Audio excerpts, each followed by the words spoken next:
Hello guys, welcome to our channel Ashi Chhal. Today we will study about branches of psychology. Chapter 1, what is psychology? So in this topic, branch of psychology means different types of psychology. किन किन तरीके की psychology होती है. So the first that comes up is cognitive psychology, as again the term itself suggests. Cognitive means mental processes that involve acquisition, learning, storage, manipulation, and transformation of information received from the environment along with its use in communication. So, the major cognitive processes are attention, perception, memory, reasoning, problem solving, decision making, and language. So we have already discussed about the cognition. What is cognition? जो भी mental processes होते हैं, और I have already told you about these types of processes: perception, memory, reasoning. तो yeah, so so cognitive processes जो होते हैं psychologist conduct करते हैं इन चीज़ों को एनालाइज करने के लिए. कॉग्निटिव प्रोसेसेस को एनालाइज करने के लिए psychologist conduct experiments in laboratory settings. तो यहाँ पर कहाँ पर एनालाइज लेबोरेटरी सेटिंग्स में होते हैं. ठीक है. देन लेकिन some of the psychology also follows an ecological approach. Ecological approach क्या होती है? जिसके अंदर फोकस होता है environmental factors पर, to study cognitive processes in a natural setting. ठीक है. Cognitive psychology often collaborate with neuroscientists and computer scientists. अब आप सोच रहे होंगे कि ecological approach कैसे हमारा जो environmental factors के साथ प्रोसेसेस को कैसे हम नेचुरल सेटिंग में कर पाते हैं. So for example if someone is sitting in a park and then environmental setting जो हमारा अब सपोजली उसको कुछ एनवायरमेंट उसने कुछ देखा है साइकोलॉजिस्ट सेज आप दूसरे सेटिंग में चले गए और now you tell what you remember from that previous one your memory. तो मेमोरी रिटेंशन कितने अच्छे से वो आपका डिपेंड करता है. इकोलॉजिकल अप्रोच जरूरी आप लेबोरेटरी में ही हमेशा करो. It could be sometimes happen in natural settings as well. The analysis of cognitive processes. Second comes the biological psychology. Another type of psychology is biological psychology. So this psychology focuses on the relationship between behavior and the physical system. So what do you mean by physical system? Physical system is the entire body. हमारा पूरा अंदर का जो functioning का तरीका है वो. And the behavior itself, what is the behavior? Behavior is a response. तो हमारी body का हमारी behavior क्या relationship है उस पे focus करता है biological psychology, including the brain and the rest of the nervous system, the immune system, the genetics. And therefore biological psychologists often collaborate with neuroscientists, zoologists, and the last anthropologists. ठीक है. Then comes the neuropsychology. Neuropsychology, again the term itself suggests neuro means neurons, again the part of the brain, nervous system. So यहाँ पर psychologists are working together, neuropsychologists as well as the psychologists, and they are trying to study role of neurotransmitters or chemical substances which are responsible for neural communication in different areas for the brain and therefore associated mental functions. So again जो occipital lobes होते हैं हमारे brain, oh sorry, not occipital, neurotransmitter like dopamine जो हमारे body के अंदर drug addiction का source होता है, तो उस वो रिस्पॉन्सिबल. तो इनका जो कनेक्शन होता है, जो इनका कैसे हमारा ब्रेन और उस न्यूरोट्रांसमीटर से कम्युनिकेट करता है, हमारे different areas of the brain communicate करते हैं, उसके से मेंटल फंक्शन परफॉर्म होता है. ठीक है. Then sometimes you also do resolve with the normal people as well as on people damage brain by following advanced technology like EPGD like this. ठीक है. EEG, PET and fMRI. ठीक है. Then comes the developmental psychology. Developmental psychology, again the term itself suggests development.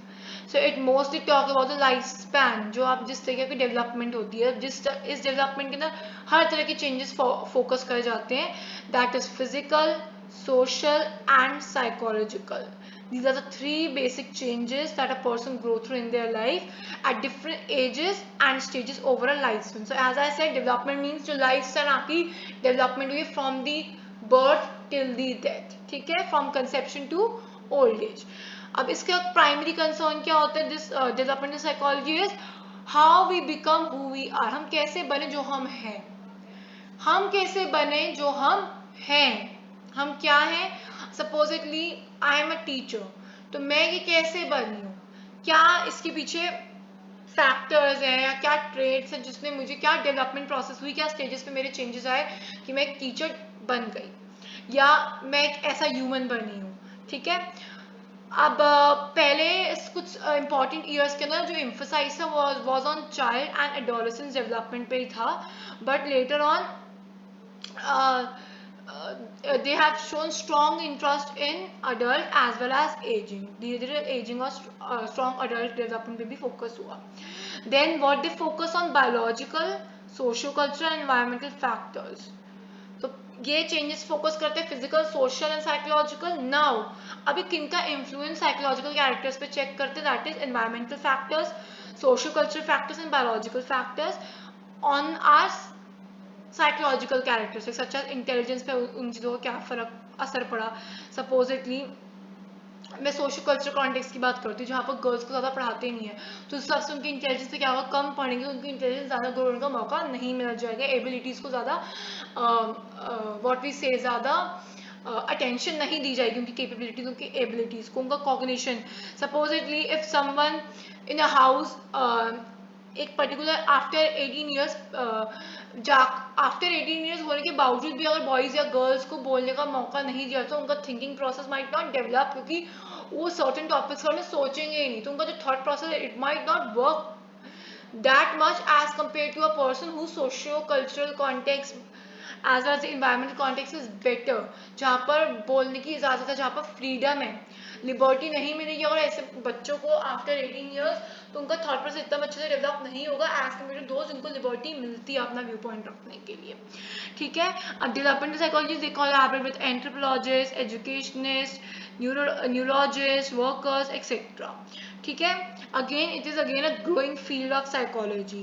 Social psychology, again social psychology always talks about the social context, the social environment, society. ठीक है, how people are affected by the environment, by their social environment, by their society. ठीक है, how people think and influence others, कैसे हम सोचते हैं, कैसे हम अदर्स दूसरों को इन्फ्लुएंस करते हैं. आजकल काफ़ी इंस्टाग्राम पे सोशल इन्फ्लुएंसर्स आए हैं, तो वो कैसे उनमें एक कहाँ से उनके स्किल्स आई हैं कि वो दूसरों को इन्फ्लुएंस कर पा रहे हैं, एक ब्रांड के प्रति उनका अट्रैक्शन बढ़ा पा रहे हैं, तो कैसे. So because they are interested in attitude, so they develop a certain kind of attitudes, conformity show करते हैं, obedience show करते हैं, authority दिखाते हैं, जिसकी वजह से हेल्पफुल बिहेवियर होता है, प्रेजुडिस नहीं होता, aggression. These all again the social psychologist focuses on. ठीक है, हेल्पफुल बिहेवियर पे फोकस करता है, प्रेजुडिस पे फोकस करता है, एग्रेशन पे फोकस करता है, सोशल मोटिवेशन पे फोकस करता है. ठीक है, अब cross culture and cultural psychology, cross culture and cultural psychology talks about the cultural context in which we develop, जिस कल्चर के अंदर हम ग्रो करते हैं. ठीक है, role of culture understanding behaviour, तो हमारा ये क्रॉस कल्चरल और कल्चरल साइकोलॉजी फोकस करता है कि कैसे कल्चर हमारे बिहेवियर, थॉट और इमोशंस को मोल्ड करता है, डेवलप करता है, चेंज करता है. ठीक है, और ये बताता है कि ह्यूमन बिहेवियर सिर्फ कल्चर का रिफ्लेक्शन नहीं है. ठीक है, बट एक प्रोडक्ट ऑफ कल्चर है. ठीक है, वो एक कल्चर से ही निकली हुई चीज़ है ह्यूमन बिहेवियर. ठीक है, then environmental psychology, again it studies the interaction of our physical factors such as temperature, in humidity, population, pollution, natural disasters on human behavior, और उनका influence हमारे इमोशनल स्टेट पे, हमारी हेल्थ पे, हमारा इंटरपर्सनल रिलेशनशिप पे, हमारे बिहेवियर पे कैसे पड़ता है. ठीक है, अब current topics as research के is on the disposal of waste, population explosion, conversion of conservation of energy.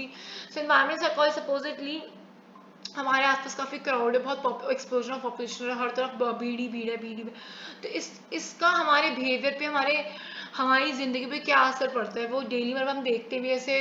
Suppose people might well understand और well might relate to it कि जो मेट्रो से आना जाना करते हैं रेगुलरली बेसिस पे ट्रैवल, तो they know what the crowd really means, क्योंकि जब भीड़ भड़ा के हम जाते हैं we get use to it, but sometime it's get over it gets, कहते हैं ना पानी सिर से उठ जाता है, तो वैसे वाला हाल हो जाता है।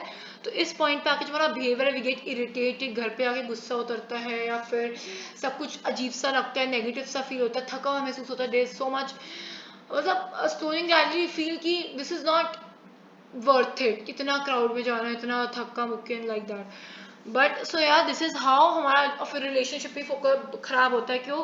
क्योंकि अब थके आ रहे आते हैं, डिस्टर्ब आते हैं, इतना थक थका के धक्को खा खा के क्राउड के ना, तो हमारा जो रिलेशनशिप है जिससे हम बात करें उससे हम ढंग से बात नहीं करते, उसको टाइम नहीं दे पाते, because we are in self very tired, feeling very bad और नेगेटिव, क्योंकि वो ऑलरेडी इतना क्राउड से आते, तो नहीं, we don't feel good enough कि हम अच्छे से अपना अपने रिलेशंस निभा सके, या हम अच्छे से उसको ग्रीट कर सके, या अच्छे से इमोशनल स्टेट पे रह सके। हमारी इवन हेल्थ भी सफ़र करती है बाय, अगर स्पेशली अब कोविड टाइम चल रहा है, तो क्राउड तो is big risk to our health. तो वही बात है, कैसे हमारे इन्वायरमेंट साइकोलॉजी यही फोकस करता है कि कैसे हमारे इन्वायरमेंटल के जो फैक्टर्स है हमारे अफेक्ट करता है behaviour. Then comes the health psychology. Health psychology focus करता है कि कैसे साइकोलॉजिकल फैक्टर्स हैं वो डेवलप है, क्या psychological factors such as stress, anxiety and depression, और कैसे हमारी डेवलपमेंट और प्रिवेंशन ट्रीटमेंट करता है इलनेस को। ठीक है, तो हेल्थ साइकोलॉजी ये देखता है कि हमारा क्या रोल होता है साइकोलॉजिकल फैक्टर्स का हमारी डेवलपमेंट के अंदर, डेवलपमेंट जैसे पर्टिकुलर हमें एक चीज़, सपोज डिप्रेशन हुआ है तो उसका क्या साइकोलॉजिकल स्ट्रेस ज़्यादा था, या फिर फैमिली इश्यूज थे, क्या था कि उसका डेवलपमेंट हुआ, देखिए उसका प्रिवेंशन कैसे होगा, फिर उसका इलनेस का ट्रीटमेंट कैसे होगा। तो हेल्थ साइकोलॉजी उन चीज़ों पर फोकस करता है, उनका फोकस होता है is to help in stress and coping, stress जो फील करते हैं और उसकी कोपिंग पे। ठीक है, और उसके उनका relationship,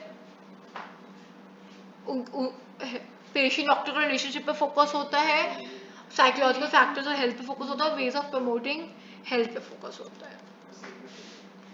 Clinical and counseling psychology. So clinical counseling psychology deals with the causes, treatment and prevention of different types of psychological disorders like anxiety, depression, eating disorders, chronic substance abuse. ठीक है, which aims to improve everyday functioning by helping people solve problems in daily living and cope more effectively with challenging situations. They The work of clinical psychologist differ from the counseling psychologist. क्यों? क्योंकि counseling psychologist deal करता है कम serious problem से, मतलब इतने बड़ी बड़ी serious problem से, पर्टिकुलर एक ईटिंग डिसऑर्डर हो गया या कोई क्रॉनिक डिसऑर्डर हो गया, तो उससे डील नहीं करेगा काउंसलिंग साइकोलॉजिस्ट, वहाँ पर क्लिनिकल साइकोलॉजिस्ट अपना रोल निभाएगा। ठीक है, for instance counselling psychologist they work with students in colleges और इन स्कूल्स, और करियर प्लानिंग में हेल्प करते हैं, उनको उनकी पर्सनल प्रॉब्लम सॉल्व करने में हेल्प करते हैं, और रिलेशनशिप कैसे डेवलप कर सकते हैं उसमें हेल्प करते हैं। लेकिन on the other hand clinical psychologist और sometimes psychiatrist also they study the causes, कि क्या हुआ डिसऑर्डर, किस वजह से कॉज हुआ, उसका क्या ट्रीटमेंट होगा, उस पर्टिकुलर का प्रिवेंट कैसे किया जा सकता है। अब इसी टॉपिक के अंदर हमें पता चलेगा क्लिनिकल साइकोलॉजिस्ट और काउंसलिंग साइकोलॉजिस्ट में क्या डिफरेंस है, कौन कौन सी डिग्री क्लिनिकल साइकोलॉजिस्ट परस्यू करती है और कौन कौन सी डिग्री काउंसलिंग साइकोलॉजिस्ट परस्यू करती है। तो clinical psychologist has a degree in psychology which includes intensive training in treating people with psychological disorders, whereas a psychiatrist has a medical degree. साइकोट्रिस्ट क्या होता है, उसके पास एक मेडिकल डिग्री होती है जिसके अंदर बेसिकली जो वो हेल्प करते हैं उनको to provide electric shocks, whereas a clinical psychologist they cannot provide electric shocks. ठीक है, because they don't have a medical degree. Then one important distinction in the characters is that psychiatrists can only prescribe medications and give electric shocks, whereas clinical psychologists can't do anything. वो prescription, clinical psychologist का क्या काम होता है, therapy provide करता है। ठीक है, not medications, neither electric shocks. Then comes the industrial organizational psychology. Again, industrial organisation मतलब वो साइकोलॉजिस्ट जो इंडस्ट्रियल और ऑर्गेनाइजेशनल सेटिंग्स में काम करते हैं, उधर के वर्क प्लेस एनवायरनमेंट को मेंटेन करके रखते हैं, वर्कर्स और वर्कर लेबरर्स और ऑर्गेनाइजेशन का रिलेशनशिप अच्छा रखते हैं, ट्रेनिंग देते हैं एम्प्लॉयज़ को, उनका वर्क कंडीशन इम्प्रूव करते हैं, क्राइटेरिया फॉर सिलेक्टिंग एम्प्लॉयज़ को चेकआउट करते हैं, उनकी कैरेक्टरिस्टिक्स को और उनकी पर्सनालिटी को ग्रूम करने की कोशिश करते हैं, सो दैट ऑर्गेनाइजेशन की रेपुटेशन भी ग्रो करे, उनका भी एक कहते हैं ना ऑर्गेनाइजेशन की भी प्रेजेंटेशन जो है वो अच्छी हो। बिकॉज अगर ऑर्गेनाइजेशन के अंदर जो वर्कर्स जो काम करें अगर उनकी पर्सनालिटी अच्छी है तो it will give us more productivity as compared to अगर workers are not that much productive, not good in personality, not giving their viewpoints. ठीक है, अब इसके अलावा वो और क्या फोकस करते हैं, they focus on the structure को कैसे मैनेज करें, मैनेजमेंट स्ट्रक्चर कैसे ऐसे मैनेज करें कि प्रोडक्टिविटी इंक्रीज हो, उनको प्रॉफिट मिले, कम्युनिकेशन बिटवीन मैनेजर और स्टाफ पे फोकस होता है। ठीक है, then comes educational psychology.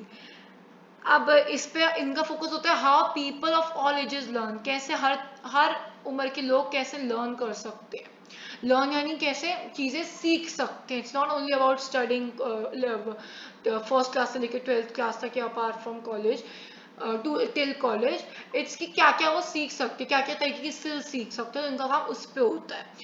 Instructional methods and materials use to train people in both educational worlds में, तो काफ़ी तरह की चीज़ें यूज होती हैं स्किल्स डेवलप करने के लिए in industrial as well as educational settings भी। ठीक है, they also focuses on the issues for education counselling and learning problems. ठीक है, अब इससे रिलेटेड फील्ड क्या एजुकेशन, अगेन एजुकेशन कहाँ पर होती है, स्कूल, तो इससे related field I school psychology. Again it focuses on the ऐसे प्रोग्राम्स को डिज़ाइन करें जिससे कि इंटेलेक्चुअल ग्रोथ प्रमोट हो, social intellectual developmental of children, emotional development of children हो, जिससे चिल्ड्रन के स्पेशल नीड्स वाले जो बच्चे उनको भी प्रॉब्लम ना हो, उनके अंदर भी जो पर्टिकुलर स्किल्स की नीडेड है जो उनको फ्यूचर में काफ़ी हेल्प कर सकते हैं उनके वेंचर्स गेन करने के, उसमें हेल्पफुल रहे वो स्किल्स को कैसे हेल्प डेवलप करवाए, उस पर फोकस होता है स्कूल साइकोलॉजी का। They also try to apply knowledge of psychology in a school setting. ठीक है, sports psychology it focuses on these sports performance by enhancing their motivation. ठीक है, and other emerging branches of psychology could be space psychology, military psychology, aviation psychology, and forensic psychology, rural psychology, engineering psychology, manager, ये सारी psychologies जो हैं they are getting developed, अभी हुई नहीं है, not ऐसे नहीं बोल सकती नहीं हुई भी है, but not to that extent कि अभी हम इस बारे में समझ सकते, but slowly and gradually they are getting their space in the world of psychology. And yeah, with this we end today's lecture, and I hope that you all guys got to learn a lot from this video. So please like, share, comment and subscribe to our channel Ashri Chaya. Thank you.